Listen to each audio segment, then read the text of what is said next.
ഡൽഹിയിൽ റെഡ് അലേർട്ടാണ്. വിനീത വിജിയുണ്ട് വിവരങ്ങളുമായി. വിനീത, good morning again. നമ്മുടെ പ്രേക്ഷകയായ ബിന്ദു പി നായർ അടക്കം പറയുന്നുണ്ട് അവിടെ 2 മണിക്കൂറിനുള്ളിൽ എന്ന് പറയുമ്പോൾ ഇപ്പോൾ തന്നെ ഇടിയും കാറ്റും ഒക്കെ ശക്തമാണെന്ന്. എന്താണ് അവസ്ഥ?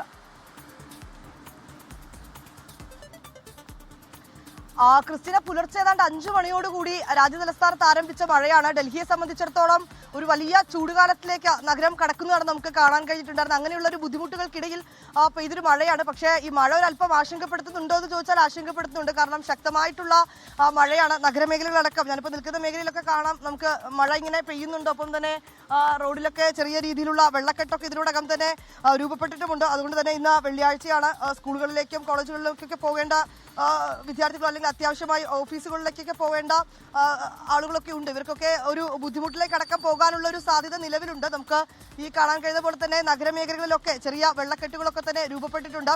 ഇന്നലെ ഒരു യെല്ലോ അലേർട്ടാണ് ഡൽഹിക്ക് നൽകിയിട്ടുണ്ടായിരുന്നത്. പക്ഷേ ഇപ്പോൾ ഈ മഴ ശക്തമായതോടുകൂടി അത് റെഡ് അലേർട്ടിലേക്ക് മാറ്റിയിട്ടുണ്ട്.